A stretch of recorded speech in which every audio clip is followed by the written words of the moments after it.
Ladies and gentlemen, welcome to episode 2 for stage 3 for Inside the USN. As usual, I'm Velly. Right next to me, we have Blue. We saw the debut of Evil Geniuses and a lot of upsets and fun games last week. What are your thoughts so far? Yeah, I mean, we had a lot of really fun matches. Again, a lot of teams that are kind of like surprising us as well once again, showing up and really, putting up quite competitive matches against some really high-tier teams. So stage 3 has been a really cool stage to watch so far, just because we're constantly getting surprised by all the new players that continue to impress us every week. Every single time. But for those of you that are new to the show, I'm going to go ahead and introduce you to what we actually talk about here. So we talk about the Venmo contest for Blue Stokes, and we give away $700 every single week. We'll talk about the Western and Eastern summary, the qualified teams so far, and also my favorite, the viewer Q&A. But before we go ahead and jump into what happened last week with the gameplay, let's talk about the money we gave away. Blue, go ahead and take it away. I'll do just that, Velly. Welcome, ladies and gentlemen, to this week's segment of the Venmo Community Spotlight, a time where we celebrate you, the community, and your gameplay highlights, fails, and everything in between, all for a chance to win cash in your Venmo account, possible attendance to the USN Finals, and a chance to possibly meet and even play against Team USA. Over the past couple of days, you guys have been submitting those clips with the hashtag Venmo Community Spotlight, and if any of you this week want to submit your clips, all you've got to do is find something Rainbow Six related. It can be funny, it can be cool. Make sure you include the hashtag in your submission, whether it's on YouTube or another website, and most importantly, make sure you're uploading it to our website link right here at esl.gg/Venmo-R6USN. That link also has a lot more information about the contest itself. Without further ado, though, let's take a look at this week's winners. All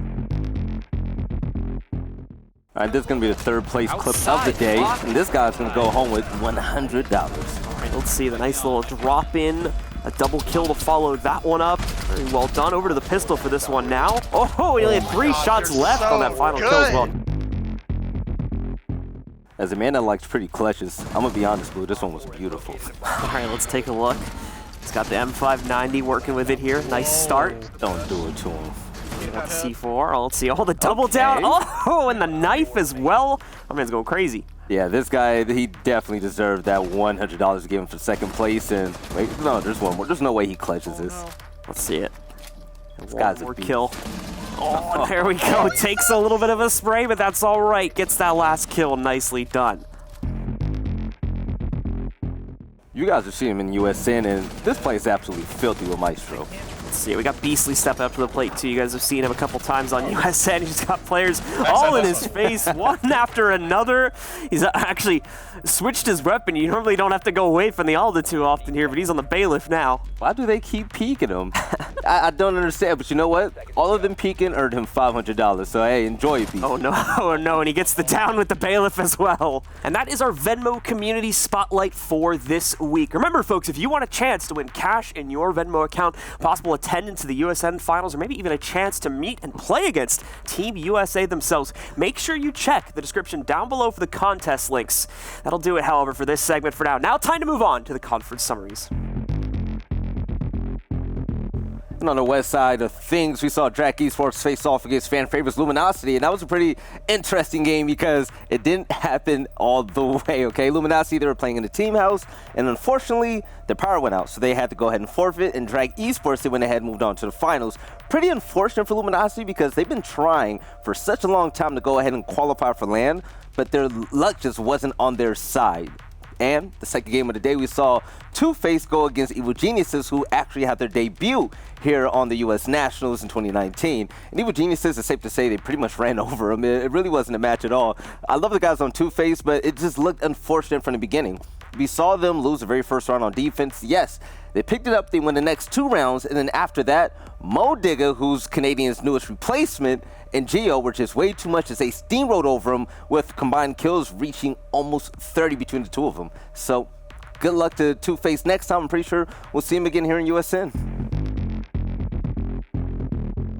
For a team that was made roughly about 3 weeks ago, Drac Esports in no way at all saw themselves ever being in the finals here at USN to go ahead and qualify in the Western Conference. But you know what? They made it there with the help of Lord Tashanka. And speaking of Lord Tashanka, you would have never guessed that this team, Drac Esports, a newer team in the scene, went ahead and they won as many games against EG as Two-Face did, winning 3 rounds. One of them, thankfully, to a Tashanka strap by my man Optizi.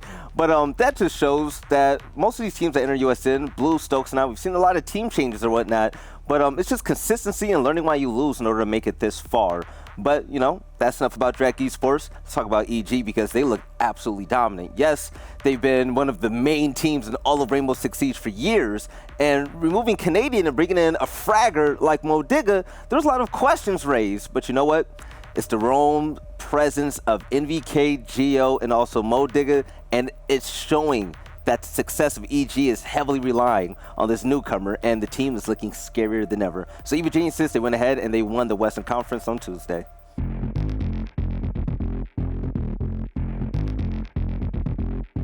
Now, to start out the Eastern Conference for the week, we saw Katsu, a new team, once again stepping up to test their fate. This time against Rise Nation, who you guys should know at this point. They've been making multiple runs to try and qualify for USN.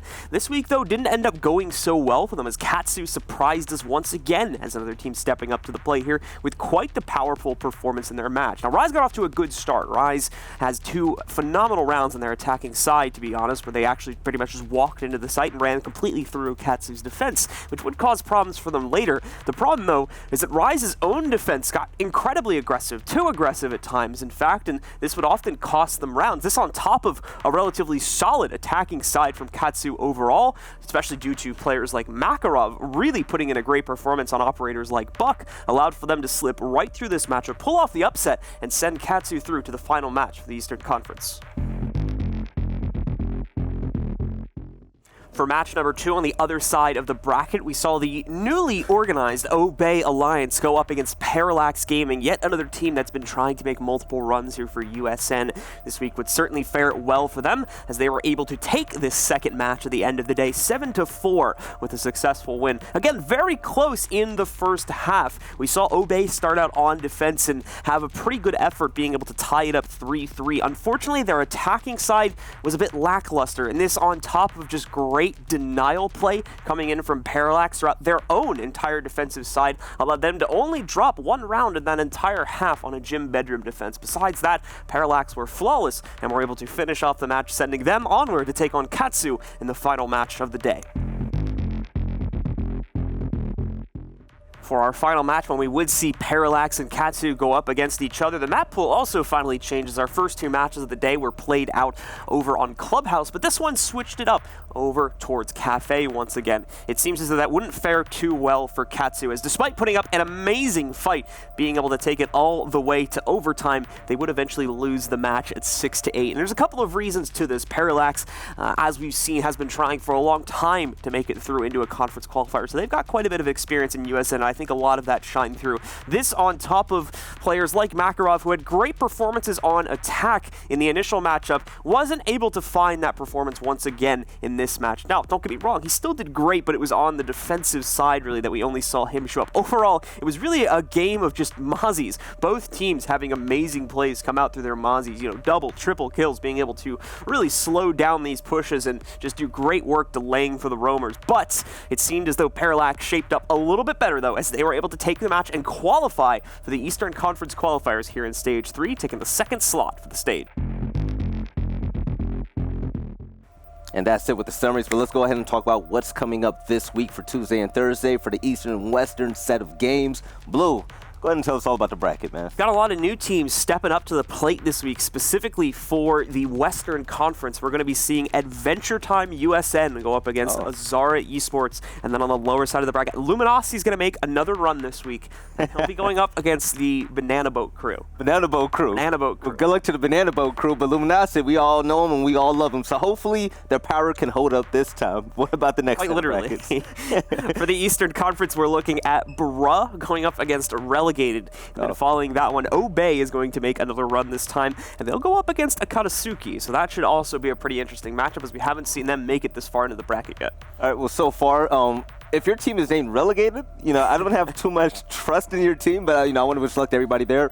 But kind of like the other last bracket that you were naming, there's a clear favorite. We have Obey in here. They had their debut last week, and with players like Forrest and Fozo, those guys are phenomenal, man. Like, these guys have what it takes to go ahead and make it to land for the USN Finals. But yeah, we have a pretty good set of games coming up, and for the last part of the day, let's go ahead and jump right into the Q&A. So if you guys went ahead and utilized the hashtag R6USN on social media and you asked us questions, we went ahead and we answered them for you. So we picked out 4 for the day, and let's go ahead and run right through them. Is Blue Cast wearing his shoes? The Gucci shoes. Yeah, I already answered this one on Twitter, but I did not bring them with me. Unfortunately, there was not a situation where I could see myself wearing the shoes in Poland, so for now they're at home. He left the gamer shoes at home. The shoes that helped him kill kicks 4 times in a row in the show match. So that's it. Let's go ahead and jump into the second question of the day. I'm really enjoying Velly Cast's excitement in the R6 USN matches. You know, you're a beautiful person. I don't know who asked this question, but I love you. At the end of the day, Blue, Stokes, and I, we really enjoy what we do. And the whole goal of this is just to have fun, not just with each other casting, but also with the viewers and just being, like, interacting with you guys every week. So I'm going to thank all of you for saying, you know, nice words to us, whether it's social media, message boards, even the chat. You guys are the absolute best, hands down. So let's go ahead and jump into the third question. Thank you again. Out of all the teams that qualified so far, which one is your favorite? I would have to go with SSG on this one. SSG's got a lot of hype building up behind them. Okay. Again, they're already qualified at this point, right? So we've already seen them make it through back in stage 2. But yeah, like SSG overall has a lot of hype building up behind them, and I think that they're going to be one of our top contenders, if not like the top contender going into the finals right now. Everyone's going on a trip in their favorite rocket ship because it seems like everybody. It's like SSG, they're fan favorites, so it's hard to not love them. You know what I'm saying? But I'm gonna have to say that one of my new personal favorite teams so far, Evil Geniuses. Picking up Modeiga, this team, it's like they're entirely different than what we're used to seeing, and they're so much more fun to watch, to be honest, because NVK is back, Modeiga is better than ever, and I love watching Gio run around and just take over the game. It's so fun, so I'm going to say EG. So let's go ahead and jump into the last question of the day. Where is Stokes? He's being a loser at home right now, basically. He'll be back very soon. He won't be back this week, but he should be back starting next week's shows. We'll be seeing him once again. So Stokes will be returning very soon. Yeah, Stokes, we miss you. You know, we love working with you. Come back soon. We need you, okay? We need you. But, ladies and gentlemen, unfortunately, that is the last question of the night. I want to thank you all once again for tuning in to this episode of Inside the USN. It's pretty fun that we get to do this every single week, you know? Like, interacting with the fans, keeping you guys up to date. There's nothing better we could ask for. But with that being said, we, Blue, and I hope to see you this Tuesday and Thursday for our Western and Eastern games. And we hope you have a good night. See you next time.